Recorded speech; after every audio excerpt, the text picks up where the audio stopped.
नमस्कार, आजच्या बातमीपत्रामध्ये आपणा सर्वांचे स्वागत आहे। बघूयात आजच्या ठळक घडामोडी।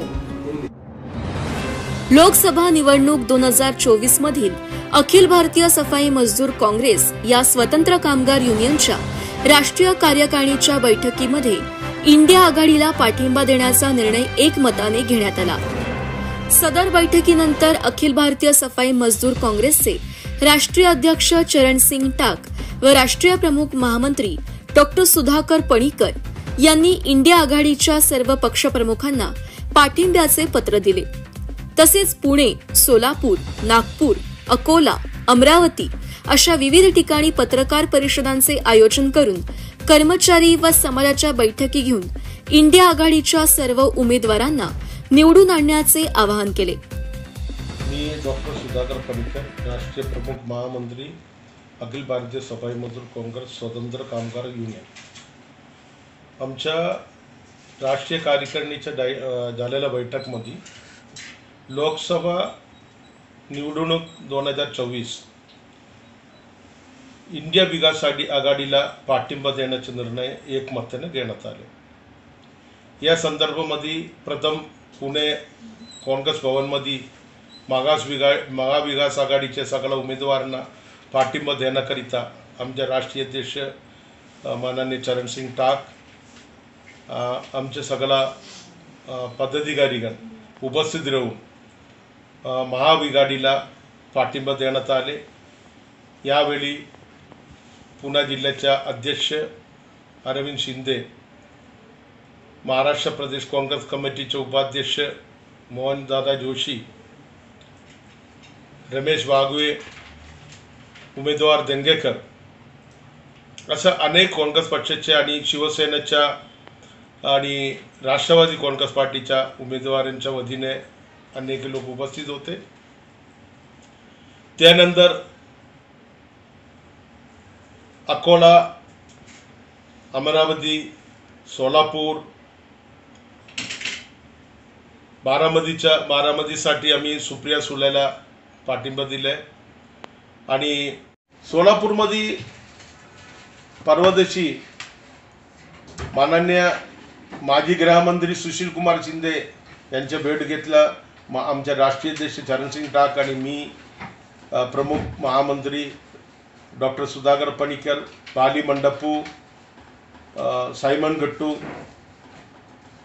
असा अनेक आमच्या नेतागण आमच्या सोबत एक शिष्टमंडळ होते। प्रथम आम्ही सोलापूरमध्ये पत्रकार परिषद घेऊन प्रणती शिंदे महाविकास आघाडीचे जे उमेदवार आहे त्यांना आम्ही पाठिंबा दिले। तसं पत्र आम्ही सुशील कुमार शिंदेजी माजी गृहमंत्री यांना त्यांच्या निवासस्थानी भेट देऊन त्यांना दिला, त्यांच्याशी चर्चा केली आणि आम्ही प्रकाश आंबेडकरांचे आभार व्यक्त करावा असं मला वाटतं। कारण की देशाच्या गृहमंत्री सुशील कुमार शिंदेच्या सुपुत्री प्रणिता शिंदे या तिथं महाविकास आघाडीच्या उमेदवार म्हणून तिथं लोकसभेच्या इलेक्शन लढत आहे। त्यांना निवडून आणण्याकरिता वंचित विकास आघाडीने त्यांच्या उमेदवारांनी भरलेला फॉर्म माघारी घेण्यात आले।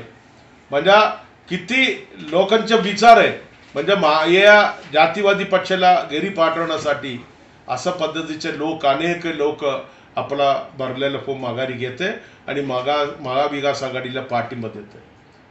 तर म्हणून आम्ही अशा प्रकारच्या आणि पुण्यामधून कितीतरी कुणी काय केला तरी बारामती सुप्रिया सुले 1 नंबरला येणार आहे, सोलापूरला प्रणती शिंदे 1 नंबरला येणार आहे आणि अमोल कोल्हे निवडून येणार आहे। आणि असा महाविकास आघाडीच्या जास्तीत जास्त मी आकडा सांगतो 200 सीट पासून अधिक सीट महाविकास आघाडीच्या लागणार आहे आणि यांचे जो स्वप्न पूर्ण होणार नाही असा माझा अंदाज आहे। तसंच आम्ही एक व्हिडिओ कॉन्फरन्सद्वारा आणि लिखित स्वरूपात एक आदेश काढून देशातील सर्व आमच्या युनियनचे जो प्रदेश अध्यक्ष आहे त्यांना आदेश दिला, इंडिया विकास आघाडीच्या जो सर्व उमेदवारांना जास्तीत जास्त मताने निवडून आणण्यासाठी सर्वांना प्रयत्न करावा। या जातीवादी पक्षाला देशाच्या महत्त्वाकांक्षी असणारा इंडियन एअरलाइन्स, रेल्वे, विद्युत मंडळ असं अनेक महत्त्वाकांक्षी असलेला विभाग विकण्याचा प्रयत्न करणारा आणि हुकुमशाही चालवून दलित समाजाला, बहुजन समाजाला संपवण्याचा प्रयत्न करणारा या RSSच्या आणि BJPच्या या सर्व उमेदवारांना घरी पाठवण्याचा प्रयत्न करावा अशा प्रकारचा आम्ही लिखित स्वरूपात आदेश सर्व प्रदेशाध्यक्षांना दिलेला आहे. आम्ही देखील आमच्या राष्ट्रीय अध्यक्ष असन, आम्ही असन, आमच्या अनेक पदाधिकारी विविध राज्यामध्ये, विविध जिल्ह्यामध्ये, विविध तालुक्यामध्ये जाऊन घरोघर जाऊन प्रचार करताय आणि प्रत्येक ठिकाणी पैसा किंवा मोठा ताकदवान उमेदवार नसला तरी, गरीब असला तरी आता एक चित्र बदलणार आहे. हुकुमशाहीला घरी पाठवल्याशिवाय राहणार नाही अशा प्रकारची भूमिका सर्व जनतेने घेतलेला आहे. कारण तुम्ही एक विचार करा, आज मी प्रत्येकांना विचारतो, आज 50 हजार रुपये पगार असणारा व्यक्ती त्यांच्या खिशामध्ये 5,000 रुपये सेव्हिंग नसतात. असा परिस्थिती आजच्या काळामध्ये निर्माण झालेला आहे. 10 रुपयामध्ये घेणारा पाणी पियचे असं 10 रुपयाचे बॉटल होते, आज 20 रुपये 30 रुपयापर्यंत त्याचा रेट गेलेला आहे. गॅस 1000 रुपयाच्या वरती गेलेला आहे. डिझेलचा तुम्ही बघितलं तर 30-40 रुपयाच्या आज 100 रुपयापर्यंत गेलेला आहे.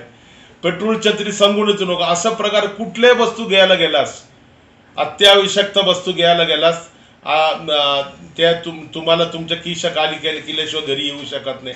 असा परिस्थिती आज हे BJP पक्षाने, जातीवादी पक्षाने आणून ठेवलेला आहे. त्याचप्रमाणे एक मला सर्व जनतेला सांगायचं आहे, आज नोकरी, आज पंतप्रधान मोदी गेले 10 वर्षापासून स्वच्छ भारताच्या नावाखाली टॅक्स पद्धती चालू करून देशातील सर्व सफाई कर्मचाऱ्यांना बेरोजगार करण्याचा प्रयत्न त्यांना केलेला आहे.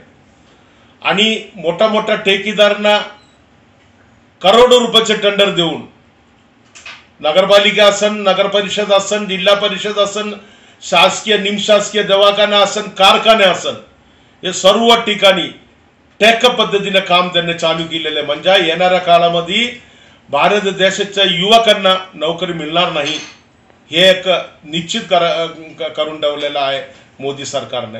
म्हणून या सरकारला अक्कलपट्टी करण्याचा प्रयत्न सर्व जनतेने करावा. या गोष्टीचा तुम्ही विचार करावा. नाही येणाऱ्या काळामध्ये तुम्हाला बाहेर निघण्याचं सुद्धा त्या अवघड होईल. जाती दंगल होईन, या ठिकाणी हिंदू मुस्लिमच्या दंगल होईन, ख्रिश्चन हिंदूच्या हिंदूच्या दंगल होईल. असं जातीवाद दंगल करून घडून आणून या देश ओनली फॉर हिंदुस्तान असा पद्धतीच्या एक संविधान हे तयार करून बाबासाहेब आंबेडकरने जो दिलेला जो भारत घटना आहे हे बदलण्याचा प्रयत्न हे सरकार करतील. म्हणून मी सर्व जनतेला आवाहन करतो, या सगळ्या गोष्टीला विचार करून येणाऱ्या ज्या मतदानच्या दिवशी इंडिया विकास आघाडीला कशा पद्धतीने निवडून आणता येतील यासाठी प्रयत्न करावे असं मी त्यांना सर्वांना हा अधिकार दिला आहे, त्याचा उपयोग होणार आहे. या सोलापूर लोकसभा मतदारसंघातून सन्माननीय प्रणितीताई शिंदे या उभ्या आहेत.